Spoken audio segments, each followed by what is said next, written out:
Quand on pense à l'évolution humaine, on imagine souvent des millions d'années en arrière. Mais en fait, l'évolution, elle se passe ici, maintenant, juste sous nos yeux. Aujourd'hui, on va plonger, littérairement, dans l'histoire incroyable du peuple Bajau. C'est un récit qui nous emmène à la frontière entre la biologie et la culture et qui nous montre comment l'océan a pu, sculpter le corps humain.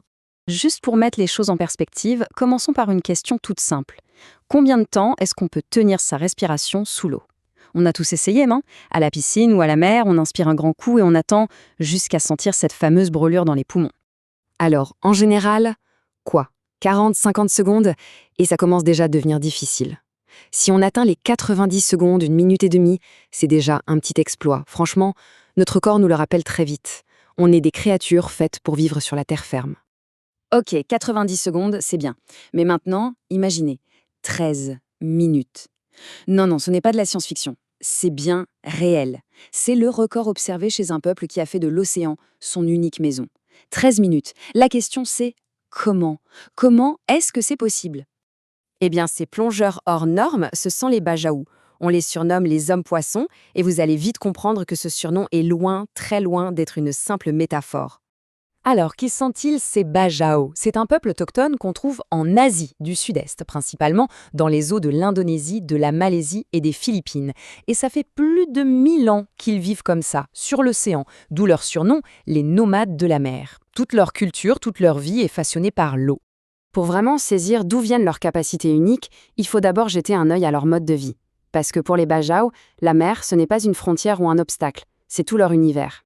Il faut oublier tout ce qu'on connaît, les routes, les adresses. Leur quotidien se passe soit sur des maisons sur pilotis, plantées au milieu de nulle part, soit directement sur leurs bateaux traditionnels, les lepa-lepa. Pour beaucoup d'entre eux, la terre ferme, c'est un autre monde, un endroit presque étranger. Il y a cette phrase d'un plongeur Bajau, un certain Carles, qui résume absolument tout.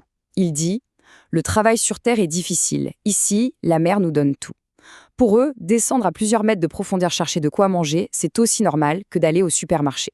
D'accord, leur mode de vie est incroyable. Mais alors, quel est le secret biologique qui se cache derrière tout ça? C'est là que ça devient vraiment passionnant, quand la science se penche sur leur cas. En fait, on a tous en nous ce qu'on appelle le réflexe d'immersion des mammifères. Quand on plonge son visage dans de l'eau froide, notre cœur ralentit, le sang afflue vers les organes vitaux pour économiser l'oxygène. C'est un mécanisme de survie de base. Sauf que, chez les Bajau, l'évolution a pris ce mécanisme de base et l'a transformé en une sorte de super-pouvoir. Ce tableau, il parle de lui-même. Les chiffres sont frappants. Mais le détail qui change absolument tout, il est là, la taille de la rate. Chez les plongeurs Bajau, elle est en moyenne 50% plus volumineuse que la nôtre. Et c'est ça, la clé qui permet de tenir 13 minutes en apnée et de plonger à 70 mètres. Ce graphique le montre de façon encore plus claire. C'est une différence énorme. Cette rate hypertrophiée est vraiment au cœur de leur adaptation.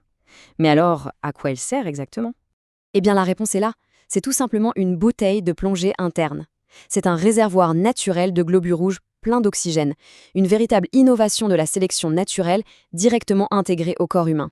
C'est une étude assez récente publiée en 2018 par la chercheuse Melissa Illardo qui a mis tout ça en lumière. Voilà comment ça marche. Quand un Bajau plonge, sa rate se contracte, un peu comme une éponge qu'on presse, et ça envoie une décharge de globules rouges oxygénés dans le sang. C'est un vrai boost d'oxygène en plein effort. Et les scientifiques ont même identifié le coupable, une variation d'un gène spécifique, le PDE10A. C'est la signature génétique de milliers d'années de vie sur l'océan.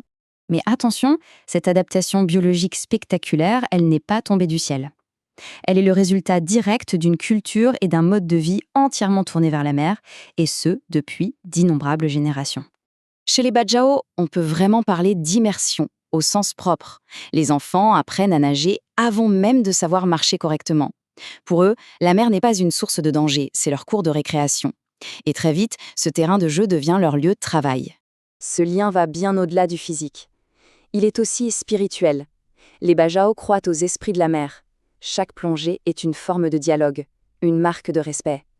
L'idée n'a jamais été de conquérir ou de dominer la nature, mais de vivre en totale symbiose avec elle.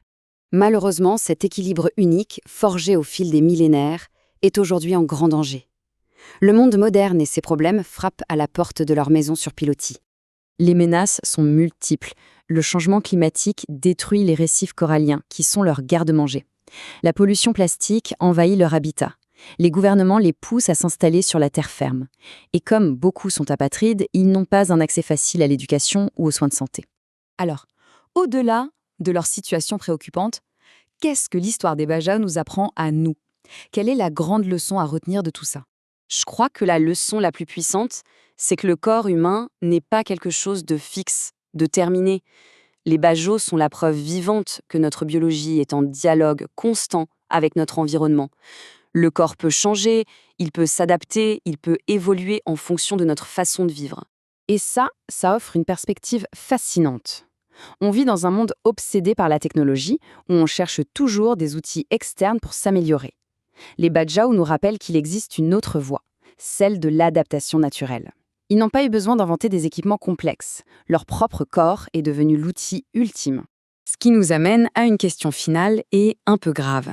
Alors que leur monde est en train de s'effriter, est-ce que cette incroyable adaptation, cet héritage biologique unique au monde, peut survivre? Et qu'est-ce que l'humanité perdrait, au fond, si les nomades de la mer venaient à disparaître? C'est une question qui mérite vraiment qu'on y réfléchisse.